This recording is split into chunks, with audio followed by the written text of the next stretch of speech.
Hello, hello, Balance Mamas, and welcome to the Balance Mama Project Radio. Today, you have the usuals here. Hey, Dr. Val. Hello.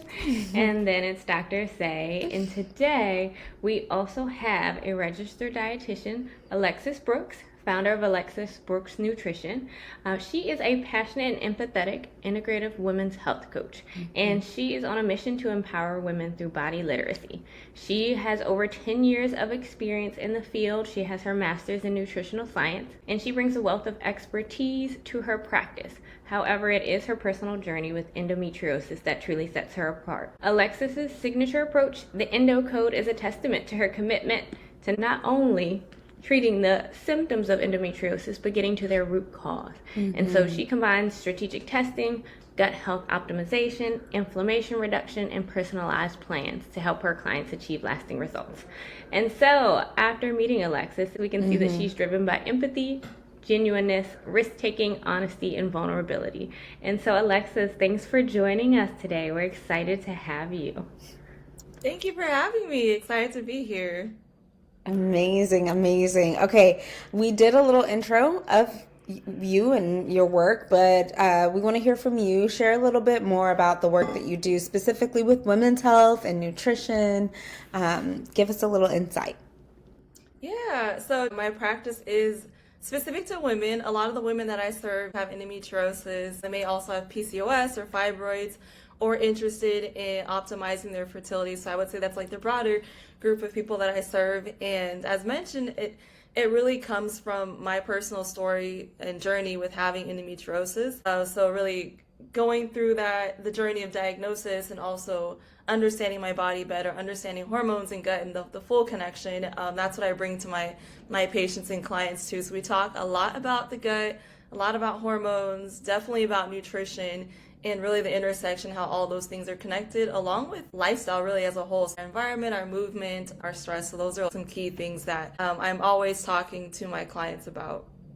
Okay, all right. And so you've noted that, you can be described as an endo warrior. I love that. For those who maybe don't know what endometriosis is, who are listening to this podcast for the very first time, I know that we've talked about it in previous episodes, but could you explain a little bit about, one, what it is and how it can impact daily life? Yeah, okay, so endometriosis, it's a chronic inflammatory disease that impacts the whole body. Oftentimes, symptoms may be looked at as like reproductive, but it actually can impact every single organ of the body, every system of the body. It is one of the top causes of infertility, and among other symptoms, it's also considered to be one of the most painful, I think top 20 most painful conditions that a person can have. So pain is a common symptom with endometriosis. It is some hallmarks of endometriosis are gut imbalance, hormone imbalance, nervous system dysregulation, immune system dysfunction, and how it can impact someone's daily life. It can, I would say maybe one of the more obvious things, sometimes or really often people will have terrible periods, so like a lot of pain, maybe really heavy bleeding. So it can impact a person's life, like even being able to do daily tasks like take a shower, cook a meal, or maybe even going to work. Other things throughout maybe not necessarily like the bleeding or like the menstrual phase per se, it could be like heavy fatigue, like chronic brain fog, having difficulty concentrating, and really simple tasks can become difficult. But there's definitely a spectrum in terms of symptoms. I like that you did the layout of the symptoms, because I think a lot of times people say, oh, I have a heavy period, and brush it off, or oh, it's debilitating. Or yes, I go to the hospital sometimes, but it's fine. And I'm like, no, these are not the signs of a typical period. Being in debilitating pain is not. I think it's also interesting that you mentioned how gut health can be, or like changes in that can be a hallmark sign. So yes, we have our pelvic PT lens, but can you tell us a little bit more about how food is going to impact hormones and menstrual health? Yes, okay, so food is major, and I think a lot of times it gets missed in terms of like how significant it is. But when we really think about it, what we eat literally becomes our DNA. What we Hmm. eat becomes our body. Like this, the small structures, like the proteins, they break down into small amino acids, and that becomes our tissues and our body as a whole. So what we eat directly influences how our body functions. It also impacts production. So hormone production specifically is one. So if we're not getting enough, for example, protein or fat, we won't be able to produce enough hormones. Literally, hormones are made from fat, from cholesterol. So if we're too low in those particular areas, we won't be able to have optimal hormone levels. Hmm. And food also plays a direct role in our gut too, which this might be a little bit more of an obvious connection, but it's so significant that the environment of our gut has like a ton of bacteria, right? And what we eat directly becomes a bacteria within our gut. So for Hmm. eating foods that are really diverse and different types of fibers and colors and all that stuff, we're going to have a really diverse community in there. If we're not, we're Hmm. not. And that's going to create other symptoms, constipation, diarrhea, bloating, and even like blood sugar dysregulation, mental health conditions. Like it's a huge thing going on in there in that in the gut. Yeah, you are almost just about to touch on like that mind-gut relationship a little bit. I want to also note something that you mentioned about our bodies needing fat. We had hmm another practitioner on a different episode talking about how with fertility, a lot of times sometimes people are instructed to have more of a lean diet or decrease the fat intake, but this particular practitioner said, well, actually though, we need fat, right? And so that kind of mimics what you just said too about needing cholesterol and fat for hormones. So can you speak a little bit about the maybe recommendations for one who might be going through fertility challenges, and then separately someone who might be going through endo, just so we can kind of figure out, what is it that these two diagnoses that sometimes overlap each other have in common with nutrition wise. Yeah, okay. So when it comes to fat, it's really important with one of the roles that it plays is being able to help us absorb our nutrients. So we Mm-hmm. have different vitamins. Some are water soluble, some are fat soluble. Our fat soluble vitamins need fat to be able to absorb properly. So that's vitamins A, D, E, and K. And actually, specifically vitamins A, well, yeah, I would say A, D, and E are really important for fertility. Mm-hmm. And so vitamin A, it's there's different forms of it, but when a person is depleted in vitamin A, they have a higher rate of infertility or miscarriage. And vitamin E is also connected to miscarriage, early miscarriage, first term, our first, am I saying that? Yeah, Yeah, yeah, first trimester. trimester. Yeah, so that is those in itself like shows like how important fat could be, so we are able to actually fully get those nutrients and related to fertility in itself. Also the hormone production, so we need our hormones to be functioning and be able to produce them in order for a pregnancy to even occur. One of the hormones in particular is progesterone, so we need to be able to have enough fat to have stores to ovulate. Without ovulation, we can't have a pregnancy either. So if we're eating a diet that's so low in fat or even so low in like overall calories, we won't even reach ovulation, which is like such a key important part of the menstrual cycle in order for that pregnancy to be possible. And there's actually quite a bit of overlap with endometriosis when it comes to nutrition.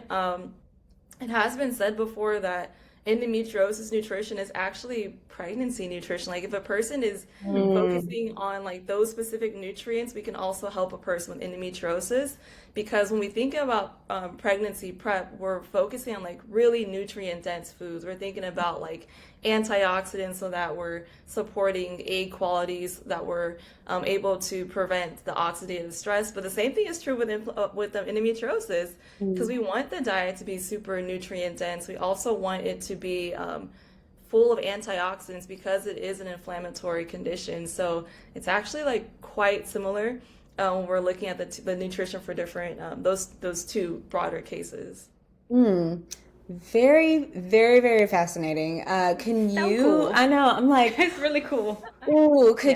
could you give us just a handful of foods that people can be thinking about related to vitamins A, K, and D, I think, or E that you hmm said. Yeah. hmm Okay. Okay, so I'm gonna give you some foods, and some of these foods people frown on. Okay, you may not love them. So vitamin A. So okay, there's two different forms of vitamin A. One is beta carotene, so you could think of like carrots. Actually, it's like kind of in the name, right? Mhm. So like orange and red type vegetables will have fruits and vegetables will have vitamin K. So it's a carrot, it's a pomegranate, it's beets, apples will have it. Mhm. However, and those are great. Those are all great. Okay. The body needs to convert that type of vitamin A into a active form, Mm. which is not found in plants. It's actually found in animal foods, and the highest amount is found in liver and organ meats. Oh, So like like chicken liver. yes. Wild. Yeah, I do hear about them. Yeah, I do hear about them. Yes. So that's actually like in the fertility world and even like endometriosis world, like a common recommendation is like, can you get some liver in there? Can you get some organ meats? Can you get like some heart or kidney or something like that? Which I Wild. personally have never eaten before, but I take capsules. You can take it encapsulated and you can't taste it. Um, Okay, so that's good. That's good to yeah. know that that's an option, right? You don't actually have to Eat them. enjoy the liver pate, but you can just, Mhm. have the Pop it capsule in. form. Interesting. That is good to know. I definitely Good to had know. a client come in and she was like, "Yeah, I've been doing desiccated beef organs." I was like, Oh. "Interesting choice. Interesting." So, what are they called? And so it is nice to hear the Mm-mm. background on it. Yes. Um, with that being said, I think we do hear a lot of conflicting advice on Mhm. hormone health. Am I interrupting you, Alexis? If you were still going, I will happily pause. Oh, let me just add one thing to that. Yeah. Yes. I was gonna say that this is actually going back to the organ meats, but it's like considered like nature's multivitamin. So not only does it have the A, it has the other ones too. So that's like it has a lot of micronutrients. So it's like literally like a multivitamin. It has tons of nutrients in there. But just really quickly, the D, Mhm. the other nutrients. D, we don't really have a ton of food sources for vitamin D. But we could do eggs, like having the full yolk or full egg with the yolk, and salmon has a little bit, and mushrooms that have sat out in the sun is another source. Otherwise, we supplementation is really helpful. Vitamin E is avocado, sunflower seeds, and then K is our dark leafy greens, so like kale, spinach, collards, that sort of thing. I love it. Wow. Okay, I have Yeah. a question on the Okay. vitamin D now. Yeah. Oh, you do. Taking a turn. Get into it. I have heard that there's an inverse relationship between vitamin D and fibroids. Is that something that you have also heard? Do you know? I know sometimes the levels that are recommended, it seems like there's a wide variation where if you're above the struggle line, like 30, okay, you're fine. But I'm like, how much do we need? And typically, do you see folks needing supplementation to get to the appropriate levels since we don't have a lot of food sources? Ooh, okay, it's a really good question. Everyone's deficient in vitamin D. Okay, Hmm. Low that's key, fair. low Hmm. key, is what I see in like yeah, exactly what you said, that there's a threshold. So the threshold is 30, and if you're at 30, your doctor may be like, oh, like you're fine, you're not deficient. But really optimal for women's health, for sure for fertility, you want it to be like between 60 and 80. So that's more than double of what is considered normal. And that's why people can have really great labs, but they're still maybe having symptoms or troubles with certain things is because their labs are normal and not optimal. So yeah, I do find that most people do need supplementation for those exact reasons. Like there's so few food sources, and also like we may be out in the sun, but if we're also wearing sunscreen or if we're like covering up and stuff like that, like are we actually able to get it? If we have Hmm. darker skin, we're more melanated, like are we actually absorbing it? So supplementation, all my clients have vitamin D supplementation. You do need to supplement based on your lab though. So Makes different sense. depending on like where you're at will depend like what your dosage is. So if you're Mhm. really deficient, you might, if you're like definitely if you're like below the 30, like I've worked with people who are like in the teens, Oh, you need a prescription. Like it's not even over the counter at that point. Like you actually need a prescription of vitamin D. So That's the good to number know. matters. yeah, that is good to know. And it is, I think, important that folks know, like, hey, maybe it's a great idea to go get labs and figure out where you stand in your values, as opposed to, we're in the age in the day where people will go on to, chat GPT or whatever, TikTok, whatever, and be like, oh, I know that I was diagnosed with fibroids, or I was diagnosed with endometriosis, and I know that this person is saying that these supplements are good for this particular, diagnosis. But I think the nuance here and what we want to stress here is like talking to a provider, a professional, is really important, and getting those labs to make sure that you are supplementing appropriately for your body is really important. I love that. Speaking of myths and things like that, there are a lot of things out there. There is a lot of conflicting advice out there. What are some nutrition myths that you wish women would be aware of? Okay, there's a lot out there, it's true. I think one of them is that eating less is better, Mm. or like I think overall I do see a lot of restriction where people are like really focusing on like pulling out foods versus what do you actually need. And Mhm. so yeah, I think there's too much emphasis on like what is quote unquote bad or what shouldn't be there, but less emphasis on like, well then like what do we add in type of thing. Because I will say people are, even when people are eating enough calories, they're usually still deficient because Mhm. it's where those calories are coming from. Right. And so like if we already are not getting the nutrients with eating amount the right amount of calories, when we're cutting back those calories, what happens? We're becoming more deficient. So yeah, I think that's a big one that has to be tackled. Hmm. I think with that, sorry to say, Oh, go ahead, Boo. I think with that, I was thinking back to I had done a webinar with another registered dietitian some years back, and it was on intuitive eating and intuitive movement, and a lot of what we were educating on is the ability to know what your body is asking for.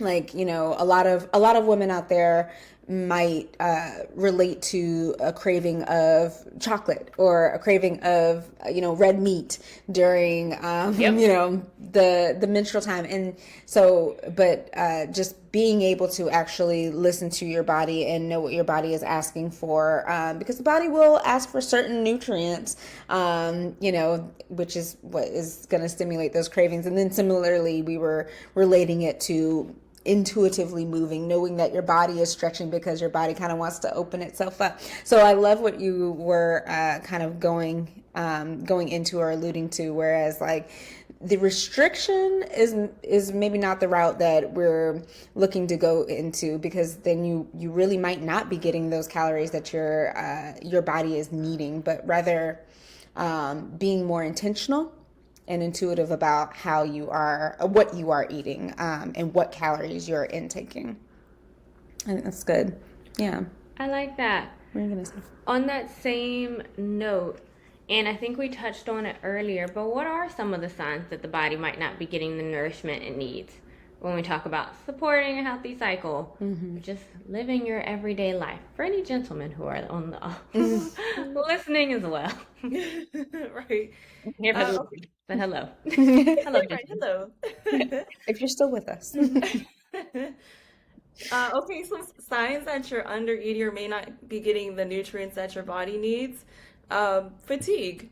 I think that's Mhm. a clear sign. If whether it be like we wake up tired and we're tired all day, or it be that we're having crashes in the middle of the day where we're not really able to sustain our energy from like waking to going to bed, you feel like you have to get some coffee or whatever, energy drink or a nap or whatever to Yes. be able to sustain Mhm. yourself. Like those are Mhm. clear signs. Of course, there's other things that could be going on too, but that could be something to key in on.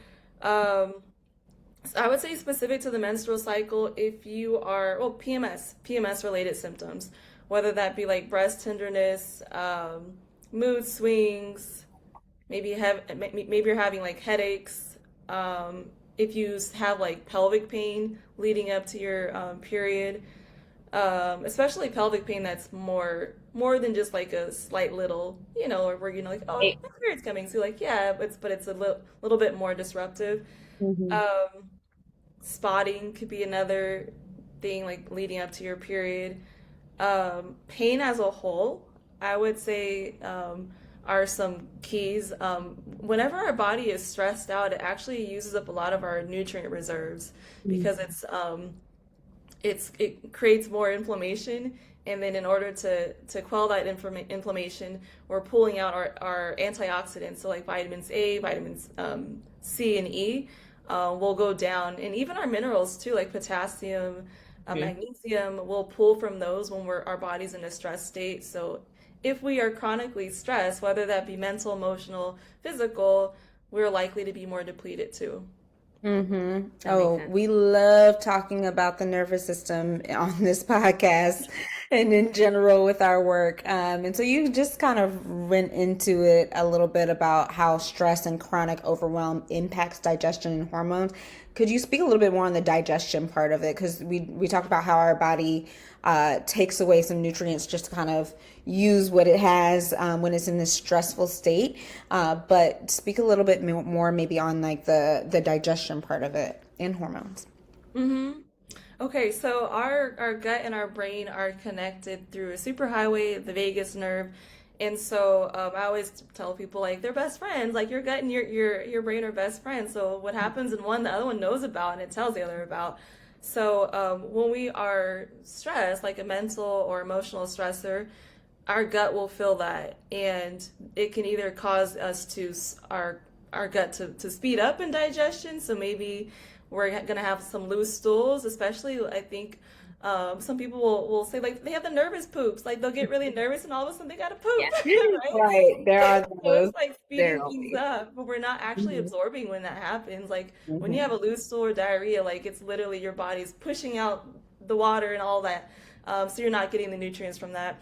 But the other thing can happen too, if we are more in a stress state, we can end up having slower digestion, so our bowels can be real sluggish, and then mhm, we can end up constipated where we're not going for days, or we're skipping a day, or we do have a bowel movement but it's really hard and dry or something like that. That mhm, can absolutely happen. We can find ourselves bloated if we're eating when we're distracted, we're eating on the go, like we're eating while we're driving or working, or we're not even sitting down, we're just we're getting ready but we're like kind of like taking bites, we're just like doing all these things. mhm, We can end up bloated, and we can also end up not getting the nutrients either, because in order for us to fully digest, our nervous system has to be in the parasympathetic. So we have to be in the rest and digest state. So if our mhm. bodies, our mind and our bodies are like kind of all over the place, we're not able to fully be in that restful state to allow our gut to work optimally. Mm. It I'm does just make sense. chuckling because I'm like, as a mom, I'm like, yeah, yeah, yeah. The eating on the go. Like, and no, I also too, I'm like, I need to practice what I preach because yes, we always talk about being in the parasympathetic nervous system state. So as a mom, and we work with moms all the time, we know that there are sometimes periods of overwhelm and sleep deprivation and just the busyness of working and constantly caring for other people. So, what are some really realistic ways, like very realistic ways, that moms can nourish themselves amidst all of the other things going on? Yeah, okay. So I'm glad that you mentioned that. And what I will say is that it may not be realistic to do all of the things all the time, but Mm-hmm. whenever you can take pieces of that. So it doesn't have to be like this perfect thing. So with that being said, too, I think when we're busy, we got a lot going on. Something to think about with nourishment is, can I add, so PFF is a method, protein, fat, fiber, is like the overall thing we want to be like with every single eating opportunity. Ideally with the meal, but if you're having a snack or it's like something that's quicker, maybe you're doing two of the three. I'll give you a quick example, and I actually I'm a fan of snacks. I think that's one thing too. People are like, oh, snacks are bad. Snacks are rich. It's an eating opportunity. It's a way to get some nutrients and to like get you to the next eating opportunity. But it could be something as quick as maybe you're having like a meat stick with popcorn. We got our carbs, we got our fiber, we got our protein, PFF. Maybe you are doing some like yogurt with some berries. That is something that's quick to like put together as well. Smoothies are great. You can throw in like kind of everything whatever you got. Yeah. It's also easy to incorporate like kind of like all those different elements, whether you throw in some like frozen cauliflower, you could throw in some hemp seeds, or maybe you're doing like a nut butter. You can't taste the cauliflower, by the way. Add whatever your fruit is, and then like the liquid itself. Maybe it's milk, maybe it's almond milk, maybe it is coconut water, and then some sort of protein. Like if you're doing a nut butter or like seeds, that is giving some protein and fat, but you could add a little bit more, whether it be like a Greek yogurt or like your favorite protein powder, something like that. But I think when we're busy, maybe the most important thing is to approach it with the thought in mind that it's not going to be perfect and it doesn't have to be perfect. And also that you could be creative. Like a lot of times I'll give an example of like breakfast. A lot of times we think like, oh, there's a specific thing that I need to eat for breakfast. Breakfast means cereal, or it means oatmeal, or it means eggs. We think of these like specific foods, and we think about for dinner like what that might look like too. But I always encourage people to free themselves and be like, oh, it's okay if you want to eat, I don't know, some like protein pancakes for dinner, or if you want to have eggs with your dinner, if you wanted to eat like, I don't know, if you have a leftover steak, you can have that for breakfast or whatever, like things like that. Whatever, it doesn't really matter. So however you get these proteins, these fats and fibers, just get them. Yeah. And it doesn't have to be made from scratch or from home either. I like it. I like it a lot. That's exactly what I was thinking. It made me chuckle, even with the protein, fat, fiber.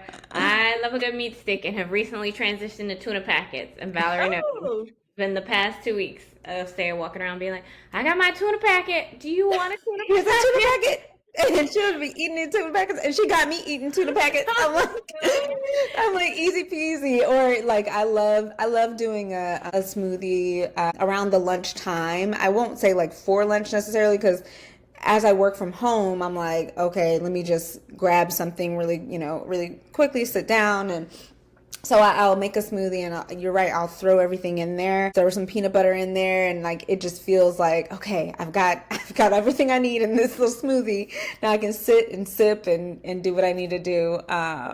So I love that. I am interested in the cauliflower situation here.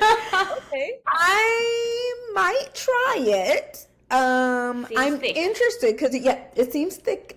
Also, you say I can't taste it. I'm gonna try it. I'm gonna try it. You say I can't taste it. I'm gonna try it. Let it be frozen though. It might be. Okay. I don't know. You probably may not. I haven't tried. I'll put it this way. I haven't tried it if it's like they're fresh. I've tried it frozen, not fresh. Fair. Okay, that's very fair. I like to throw in some like frozen kale or some frozen spinach, that I didn't, cook the whole bag, and I'll just put it in the freezer and bring it out. But maybe I'll put it in the smoothie. Yeah, if you do the kale or spinach, it has to be less tasteful. I mean, Yeah. usually you have to cover those flavors Yeah, anyway. for So, sure. Yeah, Right. so you gotta get the cauliflower. yeah, It the might go cauliflower down. might be fine. Might be. Might be fine. Might be fine. Report back. Yeah, I will report back. So this has been really good. I also love the reminder of you don't have to necessarily have the perfect ratios all the time. And you can eat breakfast, quote unquote, breakfast foods for dinner. dinner foods for breakfast, lunch. Like, it doesn't have to be like, oh, it's this time of day, I must eat this type of meal. Because I think that does allow more freedom versus, and I think you've given a lot of information on what you can include. Because I know earlier you were saying a lot of times it's like, don't do this, don't do this. It is the restriction mindset, in which case people are like, well, what do I do? And so if you have any final takeaways, whether it be about focusing on nourishment and not restriction, or whether it be on small sustainable nutritional habits, what are some of your key takeaways for folks today? One or two more. One or two more. Um, okay. This is more about like other things to add in. Okay. And for your gut, and as we talked about, like the gut also impacts other things too. So fermented foods, like can we get some fermented foods in there? Fermented foods and or drinks. So they will have healthy beneficial bacteria that support our beneficial bacteria in our guts. And some examples of that could be kombucha, which is a fermented tea. You could do yogurt, whether that be dairy yogurt or coconut yogurt. Kefir, there's water kefir, there's coconut kefir, there's like regular dairy kefir. You could do sauerkraut or kimchi or natto or miso. Pickled vegetables as well. All these things can be really beneficial. And the nice thing too is that a lot of them have a bit of like a, well, I don't know, nice or maybe not nice, but they have like a bit of a bitter taste. They can have like a bitter / acidic type taste, but that's really great for your liver. So it helps out with liver detoxification, which helps, liver detoxification, which helps out with hormone detoxification. So it helps your body get rid of excess hormones and helps them, move through your system, and it's helpful for digestion as well.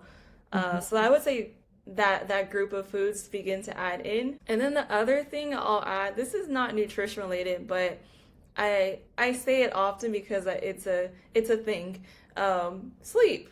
Sleep.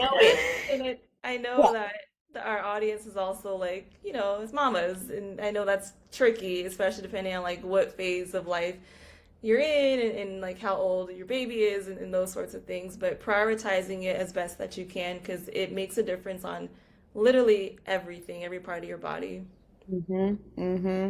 Oh yes, oh yes. You say it's not a part of nutrition, but we preach it as well as PTs. I think all healthcare providers will, preach sleep. It's so important. It's when our body gets a chance to restore and rejuvenate and heal. So absolutely.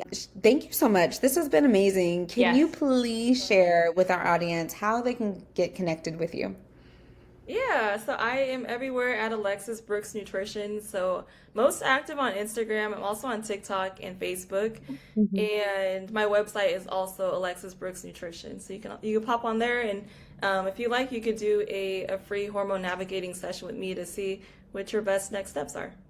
Amazing. All of that information will be in the captions of this episode. This has been incredible. Thank you, Alexis. You're so wonderful. Thank you for having me. Absolutely. In the meantime, stay balanced, mamas. We'll see you next time.